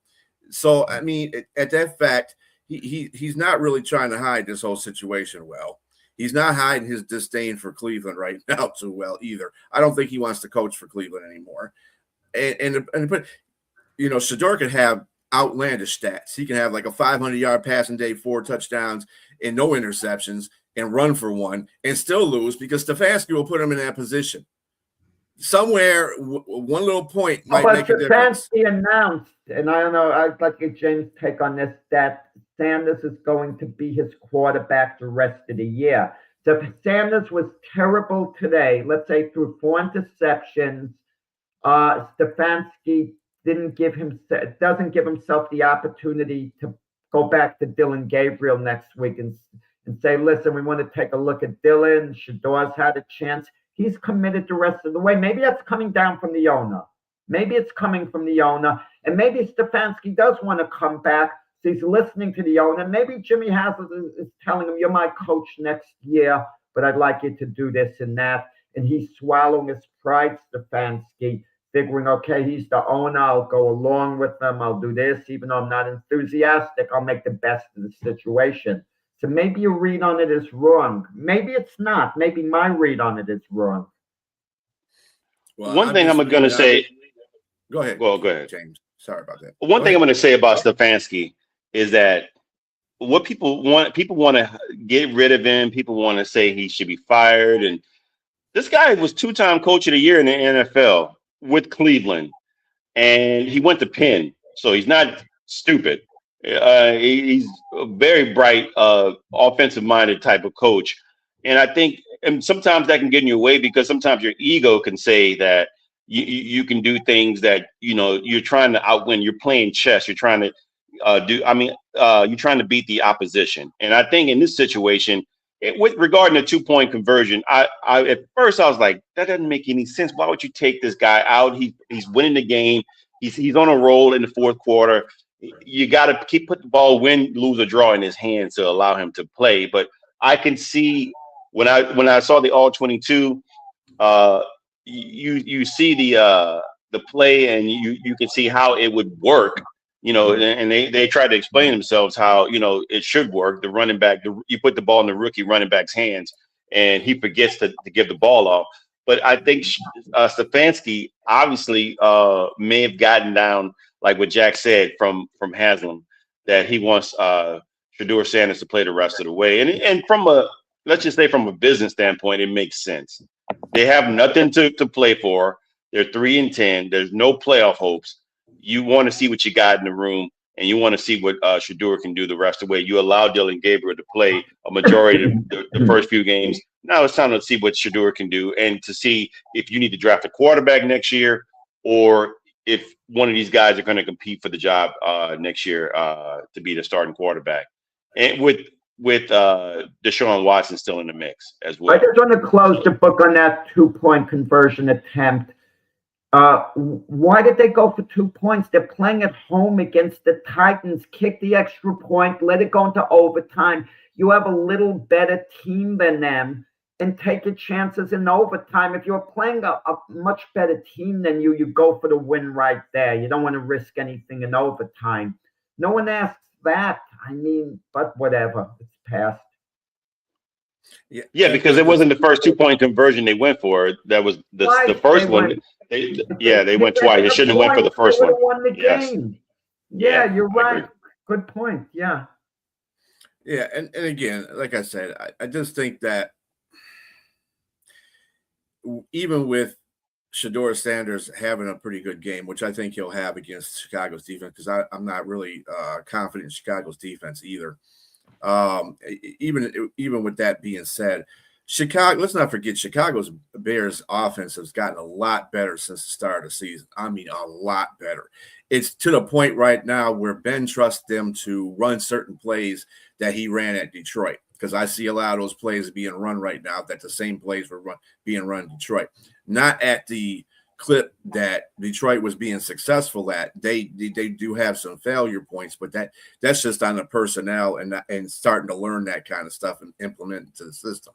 But they are getting a lot better offensively, and they're still in the top 5, for points scored and offense all over, for the whole league. So and that's the only reason why I got Chicago in this one. I don't think it's a 7.5 point good.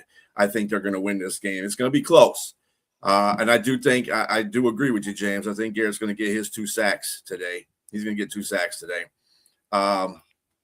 And Cleveland is a good team. If they get better offensive continuity, they'll be a better team next year. They need better play calling. They need better players on their offense. To go with the few weapons that they have right now.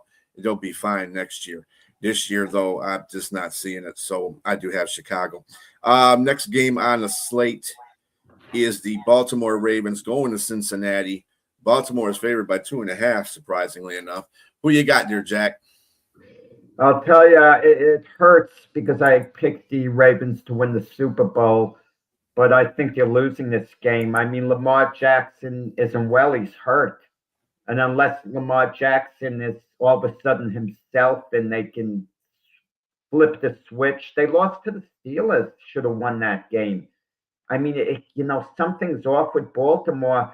Cincinnati, in turn, should have maybe beaten Buffalo. I think Cincinnati always makes a late rush, and I don't think they're out of it. They got to run the table. It's a cliche, and I think they, in Cincinnati, they beat the Ravens, and they do it by a couple of touchdowns today. Who you got, James? Yeah, I'm going to go the opposite way. I think this is like the same situation with the Chiefs. Their backs against the wall. Lamar looks a little bit better, even though he was gimpy for a while. But I think if he's a lot better with his running ability, they're going to go there again. Their backs against the wall. They're going to go there because they're in desperation mode right here. If they don't win this game, they're done. And because they're one game behind the Steelers. They're one game behind, and if the Steelers, if Lamar and the Ravens lose this game, the Steelers wins in Week 17 versus the Browns, they win the tiebreaker and they win the division. So they really got to win. So I got the Ravens winning this game in a close one. Yeah, this is a hard game to really kind of gauge because the first meeting between these two teams, Cincinnati just dominated them. The defense came to play. Burrow was being Burrow. And you're right, Burrow, I believe, was the guy that was a catalyst in losing. Every quarterback has a bad game to a point. And I think that was one of the Burrow's throwaway games, I would say, against Buffalo. Two bad drives in a row cost them that game. Since they don't win this game, they will be eliminated. So they got their backs against the wall, too. They still got that hope. They're still up there. They got hope, as Jack said. Baltimore also has their backs against the wall because they sure don't want to be losing this division to Pittsburgh. They need to get ahead of Pittsburgh.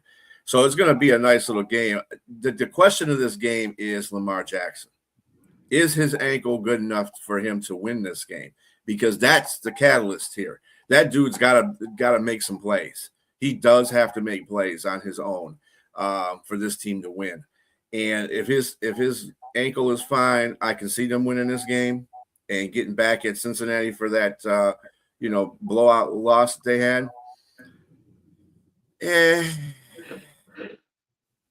Being it's in Cincinnati too, that's not a good thing for the Ravens either. I think I'll pick the Ravens to get it done just because I think they need it more. I think Cincinnati is just like they're trying to win. They're not out of it yet. They're trying to win, but they're just they're there. And Higgins is not playing. So, and he's been having concussions all this season. So I don't know if that was a good idea. Hindsight is 20/20, obviously. You pay him all that money, and he's missed like 3 games. I think this will be his 4th game, actually, he missed for a concussion. So, but I got the Ravens winning this game. And probably by a field goal, or it'll be like a 29-28 game or something like that. We'll see what happens there. Next game that we have, I think get to the right thing here. Okay, the next game we have is Arizona going against the Houston Texans in Houston. Who you got, Jack? Yeah, that's an easy game to pick. The Texans are going to win. I mean, the way Arizona's played this year, big major disappointment. Got nothing to play for. I can't imagine Jacoby Brissett going in there and leading the Arizona offense, getting much points against Houston. I think Houston is going to it's going to be a bit, I don't want to use the term laugh up, but something like 31-7. I don't see Arizona mounting much of an offense. Yeah, I'm going to go with Texans. There's no big story here. I think the biggest story is probably going to be in the offseason and whether or not Kyler Murray is going to be on the team or not for the Cardinals. I just can't see them going into Houston and going up against that defense and pulling an upset. I just think that I'm with you. It's a laugher. I'm going to go with the Texans as well.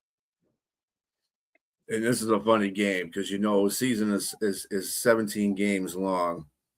And at the beginning of the season, when you saw this on the schedule, you would think the Cardinals would have done something because, me and Jack were like on that Cardinals train there for a minute, and they just been playing horribly. And you didn't think Houston was going to do too much because they lost half their offensive line. Nobody was giving their defense any credit. But lo and behold, they've been beating the crap out of everybody. Well, not beating the crap out of everybody, but winning games they shouldn't be winning. And they're playing. They're second in their division right now. I'm even going forward to say that Houston can win this division. They can win this division because I think Jacksonville's going to slip up somewhere. I don't think Jacksonville is the team people think they are. They're going to come up there and they're going to slip up somewhere. And I think Houston's going to take this division. But yeah, they're going to win this one. I'm surprised they got them at 9.5, especially in in Houston. So that'll be. I think it goes over, actually. I think Arizona's just lost right now. Houston's going to punch those guys in their snot lockers. A lot of them. Yeah. We got next game. We got your team there, Jack. The Jets. They're taking on those Jacksonville Jaguars in Jacksonville. Jacksonville is favored by 11.5. Who you got there, Jack? Yeah, the over and under. I mean, the odds are pretty good, about 11.5, because the Jets were an embarrassment last week, and Aaron Glenn put the blame squarely on himself. He apologized. He's going to have the team more ready. He promised this week. And I think the Jets are going to come up with a really good defensive effort to be competitive. They're not going to beat Jacksonville, but I don't think they're getting blown out. I think they're going to limit how much Jacksonville scores on them and make some big plays on defense. Or Brady Cook, how much offense can they really generate? I mean, but I think when all's said and done, Jacksonville will win something like 24-13. I think the Jets could, maybe make a big play on defense. I'm just speculating or guessing. And I don't think it's going to be a blowout. I think Aaron Glenn does have him playing hard. The team does have some pride. Not that Aaron Glenn's done a good job this year, because he hasn't, okay? But I do think the players haven't quit on him. I don't think that's the case. And we'll find out today whether they've quit on him. Because if the Jets lose badly, if they lose 35-3, that means they have quit on him. But I don't think that'll be the case. Jacksonville by something like 24-13. And, that's going to be the final score. So the big question is not, can a undrafted or UDFA and Brady Cook mount an upset here against Jacksonville? The biggest question is probably going to be, can the 2026 draft get here soon enough for the Jets? Because they've been through the ringer with quarterbacks, questioning whether or not your coaching hire was the right hire. It's just going to be a situation where you did some great things with the trades that you have. Hopefully you can do some great things with those picks that you've accumulated. And I don't see much in Brady Cook in this situation, especially going against the Jags. I just think the Jags are going to win this game. Yeah. Brady Cook won't be on the team next year. Brady Cook's not a good quarterback. I mean, he was thrown in over his head. Aaron Glenn should be the coach next year, but I'm not believing long term. Part of it is attitude. If Aaron Glenn's attitude is, I'm okay with Tyrod Taylor being my starter next year, then I'm maybe looking for another coach. Then he's beyond hope, I think, if that's the case. But they got to address the quarterback situation. Kyler Murray would be on my radar. I might give a couple number ones for, Kyler Murray. It's a bold move, but I might go there with that. It's not that gutsy move, but I might do that. They have 2 number ones this year, 3 number ones next year. I might give a number 1 this year and a number 1 next year for Kyler Murray. I would not be giving up number 1. Jack, with that on your resume as a GM, if you did that, I think you'd be GMing for the Winn-Dixie Generals. We haven't seen the best of Kyler Murray. Kyler Murray has upside. He has a lot of upside. He's just got to get upside of like what? When it's not Call of Duty season? No, a lot of talent. He can play. Kyler Murray can play. I mean, we're not talking about like a long shot thing. He was a franchise player. Got injured this year. He's had some good moments, Kyler Murray. You need more than good moments at this juncture, Jack. But he also needs a good offensive coordinator. When he was with Arizona and Kingsbury was there, he played very well. He did play very well. But that's because of the offensive play calling. If you don't have an offensive coordinator, you get the right offensive coordinator. Yeah, you got to get that before you get a quarterback anyway. Because I don't think that what's his name, Istron. I don't even know why they got him as an offensive coordinator. He was only a passing coordinator with the Lions, so unless he was fantastic, I don't know what the heck. I just don't know why he picked him as an offensive coordinator. But that's Aaron Glenn. But to your point about Aaron Glenn, I don't think he's coached bad, because the Jets have like maybe a couple of games where they didn't compete well in the games, but then you got to look at the game after when they competed. They played well, and they're 3-10. Okay, so right now, so the Lions were 3-13-1 when they finished their season with Dan Campbell as a coach, and Aaron Glenn is just a copycat of Dan Glenn. I know. Dan Campbell. I've watched the I'm just games. There've been questionable moves with Aaron Glenn, and just this overall. He's got to call what he's judgment got. He's got to play with what he's got to play with. I mean, he's not going to say he's going to get whatever quarterback to play as long as the front office gives him something to work with. If he gets something to work with, and this is what I'm talking about when he got these number one draft picks. Your front office has to do their job in scouting and get good players for that, because you can have 20 number one picks, but only if 2 of them succeed, what's the point? So you got to have a good front office to do that. And I'm that's where I'm just about the Jets at in that point. I believed in Brad Holmes here, but I can't believe in that GM. I don't know if he's going to make good choices as far as draft picks are concerned. But Aaron Glenn's going to use whatever he has there, whoever he has there, to win and compete. And I don't think that the players will quit on him, because he's given them a vision. And we've got a few more games, Brian. We got to get to cover. Yes, still. Yeah. So I don't understand why people are going to giving him the digs. I mean, he's doing what he can with what he's got. All right. The next game we have is at it's Tennessee Titans at the San Francisco 49ers. 49ers are favored by 12.5. Jack, who you got? I mean, 49ers are better, so they should win. Is Cam Ward really going to go to San Francisco and beat the 49ers with all that's at stake with the Niners? We talk about that division, and we keep talking about the Rams and Seahawks. I think, the 49ers are slipping under the radar a bit. No one talks about them as being any type of Super Bowl contender. And they've been a perennial contender before last year for a few years. Maybe they surprise us. I don't think so, but they're just too good for Tennessee.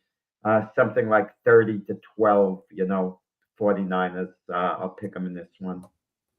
And this is what brings to my point, what we were saying about the Eagles earlier in the coaching. Coaching matters, because this team, they were decimated by injury. They didn't have all their players. And they're finding ways to win with what they have, in spite of the injuries. And these guys are getting healthier now. I mean, and you got guys that aren't coming back, like Bosa, and some of the other guys that are, Ayuk. These are were key players on their team that that you need to win championships or contend at least. And they're still doing it. They're 9-4. They're 9-4, and I just think they're going to be 10-4 after this game. I mean, clearly it's the Titans. Like you said, I don't see Cam Ward going in. He's probably got the mindset of wanting to win, but he don't have enough talent around him to go there and do that. I just think that, and no coaching as well. So 49ers are going to win this game at home. Yeah, 49ers going to win this game hands down. Titans do come to play though. They are still playing pretty well. They're losing, but that's just because of the talent factor that they have. San Francisco is going to pull this out, though. I think 12.5. I think is even with the Titans is a little bit steep to me. I think they can beat them by the 10 points, but 12 is a little bit high. So I got San Francisco win that game. Next game is the Carolina Panthers taking on James's New Orleans Saints. Who you got, Jack? With all that's at stake for the Panthers, you would think they'll go into New Orleans and win the game, but the Saints seem to be playing with enthusiasm. So it doesn't matter whether there's anything at stake if a team is playing really hard and with a lot of enthusiasm. And they have to be a little happy in New Orleans. It seems like you have your quarterback down there now. You don't have to draft a quarterback. So it seems to be, working out. There seems to be a good attitude. So I look for a close game. I mean, and the Panthers have struggled against New Orleans traditionally. They've had Bryce Young in particular struggled. But I got to feel with all that's at stake, that that the Panthers have to be lifted with Tampa Bay struggles. That the Panthers do win this game, close game, 21-16, thereabouts. So I think it's like you said, it's a divisional game. The Panthers and the Saints. As a matter of fact, the Panthers have is kind of evenly matched in regards to the record, in regards to them playing against each other. But the Saints, Tyler Shuck has shown some things that he can be a potential franchise quarterback. I mean, the jury's still out. He's a second round, 40th overall pick, and he played well against Carolina when he played them first. He started against and they won 17-7. I think they're going to be a little bit more ready for him this time. Even if it is in New Orleans, I don't think there's not much of a home field advantage there. It hadn't been all year. With that said, I like Shuck and the Saints. The rookie class has shown some things. Devin Neal, the sixth round draft pick for the running back, showed some really good things against Tampa Bay. Kamara's still out, and so, but I like Devin Neal to still do some really good things, and I like Devon Vele, the trade that he got out of the Broncos. We gave up a fourth round draft pick. He's playing really good ball as well now, and so that gives Chris Olave more room to play. As you know, his speed, he's not getting doubled. So I think they got an opportunity to win at home here with an upset. I know Carolina's doing well. They're trying to take the division, put a stronghold on it, and they can if they get this win. But I like the Saints in an upset here, in a very close game. Yeah, I'm now. The Carolina Panthers are favored by 2.5, which tells me two things: that this is a division game. It seems like that division's always picking each other off at certain points of this season. So, and it really has nothing to do with record. Doesn't have nothing to do who has, like Jack doesn't like to say, momentum and none of that stuff. And none of that stuff. Any of these games can be over, like Atlanta getting blown out by Carolina in their first game that they played, and everybody expected so much from Atlanta. So, I mean, Carolina is a good team. I'm only picking them because they can possibly, have the division lead by the end of this game. But like I said in Friday's show with our friend Sonia, who was a Panther fan, I said that this game could go either way. New Orleans is playing some pretty good ball. The record doesn't always dictate all that, but they are playing really good. They're in most of these games that they're playing. And it's a division game. So anything could happen. I can see a 3-point game swing between these two. I mean, I'm going to take the Panthers, but I wouldn't be surprised if the Saints won. Next game that we got here is Minnesota at Dallas. Dallas is 6-point favorite. What you got, Jack? Yeah, Minnesota had a bit of a reprieve with J.J. McCarthy. He played really, really well when they shut out Washington 31-0. But, I mean, McCarthy's not a terrible quarterback. I mean, you throw him in game after game, he's going to have some really good games. I just don't think he's a starting NFL caliber quarterback or franchise quarterback for a team. But he can perform on given games like he did against a weak Washington Commander team. Not that the Cowboys have a great defense, but going into Dallas, can J.J. McCarthy lead the Vikings to a victory? Possibly. But I think the Cowboys are looking to rebound, losing that game to the Lions after, beating the Eagles and the Chiefs.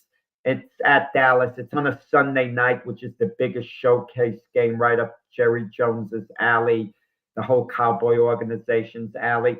I think the Cowboys win. J.J. McCarthy might play well. I have a feeling he's going to be decent, but Dallas wins something like 28-20.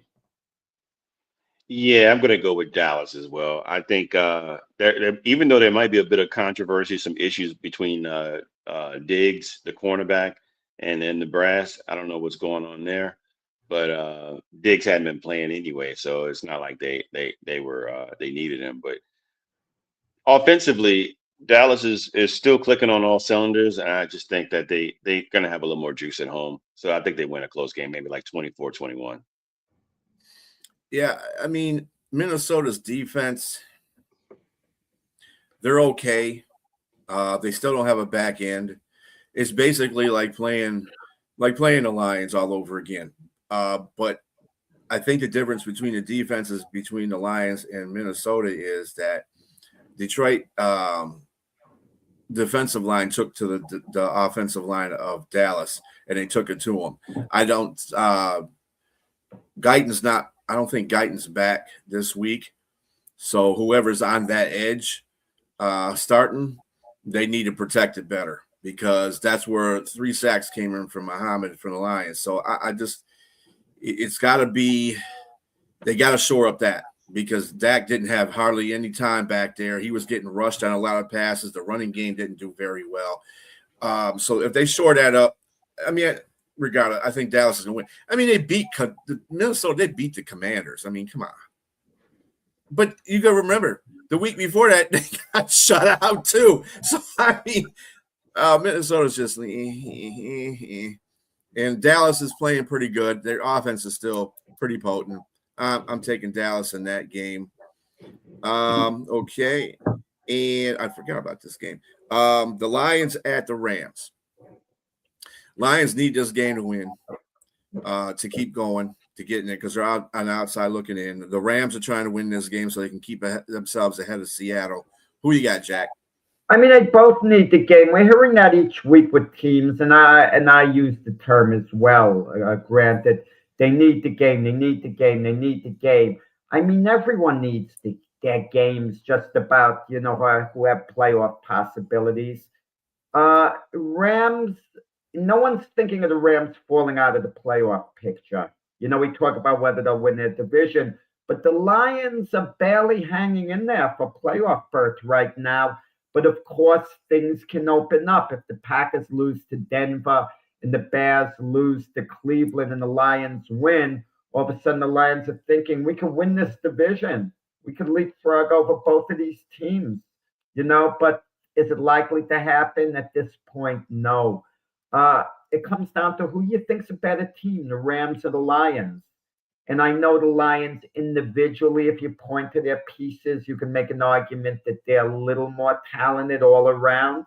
But I like the Rams here to win this game. I mean, I think the Rams are more of a Super Bowl contender at this point than the Lions. So even though I'm not saying the Lions window is closed to go to the Super Bowl. I'm not saying that at all. I think the Rams just look a little more solid overall. And I'll go with the Rams to win a close game. I like to throw scores out for the heck of it.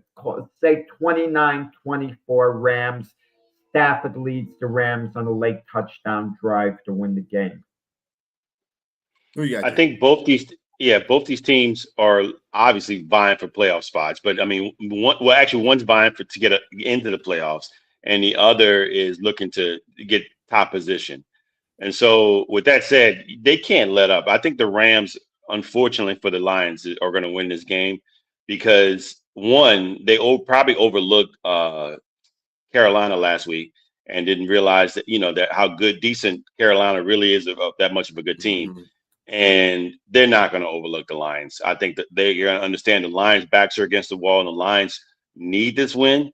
But the Rams at home are trying to get that bye. And I just think it's going to be a little bit too much for the Lions, even though, like Jack said, individually, they're probably a lot more talented with the Lions. 49ers. But yeah, of course. Yes. But I got the Rams winning this game. Well, I'm not going to go against my team, even though even if it's against a Goliath of any team in the NFL. But I mean, the Rams are playing really good. Stafford's playing at MVP level. I'm glad that we got the Rams after they won. They pasted the Cardinals, so that was a good thing.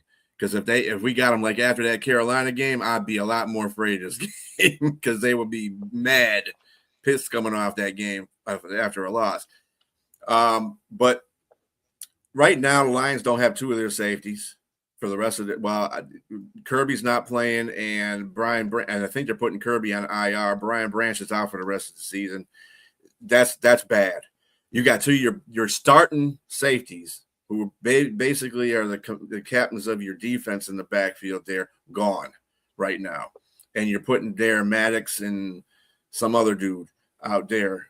One of the the plumbers or the mechanics that they picked up off the street, and then your corners are okay. Arnold won't be playing this game either. And that's going to be key in this game because they really got to stop Stafford. Stafford is a surgeon out there when he needs to be.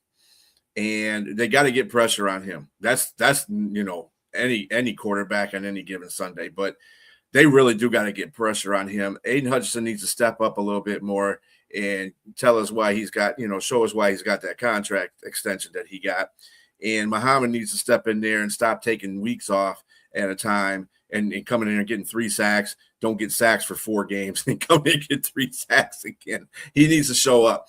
The defense in general needs to show up in this game, mostly the front 7, to even have a chance to win this game. Now, why I'm saying that, I do have the Lions winning by about 3 points. But the Rams are obviously the favorite in this game. And it's they have a good defense. The only thing that prevents them from being got one more game. Great. One more game. Yeah.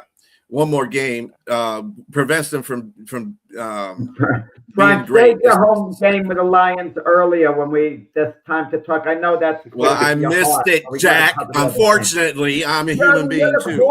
Anyway, the Monday night game is Miami Dolphins at the Pittsburgh Steelers. You're handing off when you should be passing. Miami Dolphins at the Pittsburgh Steelers. Who you got, Jack? Quickly, I don't know, but I'll pick the Steelers. Cold weather game for the Dolphins. Great job by Mike McDaniel to get his team to the point at this point in the season, winning the last 4. I reluctantly am picking the Steelers to win 20-16, thinking the cold weather is going to affect Miami.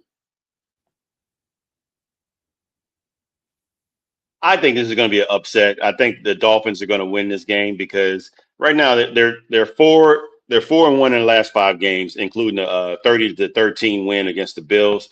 They're red hot right now. So 3 straight games. I think they go in the Steelers and give this team a run for their money and steal a win. The Dolphins have an opportunity to get into the playoffs. They're going to steal a win from the Steelers. I love it. Yes. Well, I got the Steelers because it's going to be 21 degrees there.